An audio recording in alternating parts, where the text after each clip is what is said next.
कधी कधी मार्केटमध्ये तयार असलेल्या मसाल्यांचा थोडाफार आपल्या नेहमीच्या मसाल्यामध्ये वापर करून जर का चिकन आपण बनवलं तर त्या चिकनचं टेस्ट एकदम वेगळीच लागते आणि घरातील सर्वांनाही आवडते। तर अशाच प्रकारचं बाहेरचा जो रेडीमेड मसाला आहे त्याचा वापर करून आज मी करणार आहे सुक्कं चिकनची रेसिपी।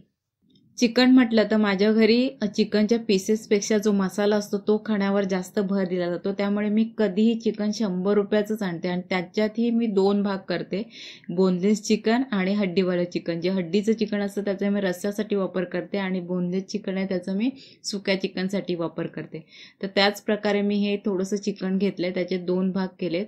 हे मासळाचं चिकन आहे तर ते मी वापरणार आहे ह्या सुक्या चिकनच्या रेसिपीसाठी। आता हे जे चिकन आहे ते स्वच्छ धुवून घेतले, बारीक बारीक तुकडे करून घेतलेत। आता ह्या चिकनला जो आपल्याला तयार बटर चिकन मसाला मिळतो त्यातील थोडासा मसाला मी ह्या चिकनला लावणार आहे आणि अर्धा तासासाठी मॅरिनेट करून साईडला ठेवून देणार आहे। आता खोबरं, अद्रक, कोथिंबीर, पुदिना, हिरवी मिरची हे थोडं थोडं घेऊन सगळ्यांचं वाटण करायचं।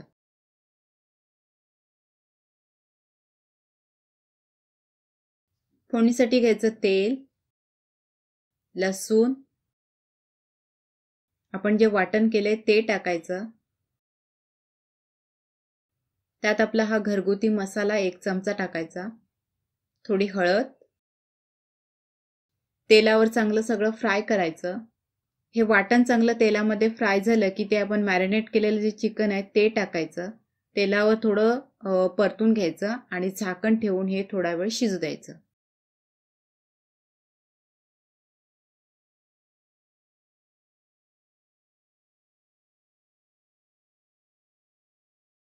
तेलामध्ये आणि मसाल्यामध्ये जेवढं हे चिकन शिजायला पाहिजे तेवढं हे शिजलेलं आहे। त्यामध्ये आता थोडं चिकन शिजण्यापुरतं थोडंसं पाणी टाकायचं, चवीनुसार मीठ टाकायचं आणि पुन्हा झाकण ठेवून शिजू द्यायचं।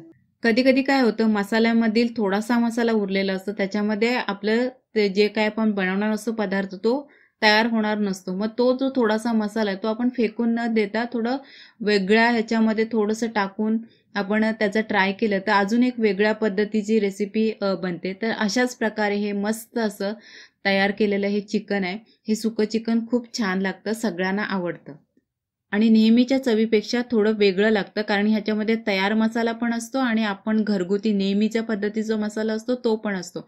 त्यामुळे दोन्ही ह्याचं चव बनून हे मसाला हे जे सुकं चिकन आहे ते चवीला खूपच छान लागतं, सर्वांना आवडतं।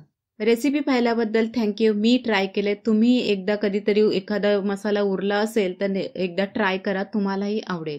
अशा जेवणासाठी मदत करणाऱ्या साध्या सोप्या रेसिपी यापुढे येत राहतील, त्या तुम्हाला पाहिजे असतील तर चॅनलला सबस्क्राईब नक्की करा।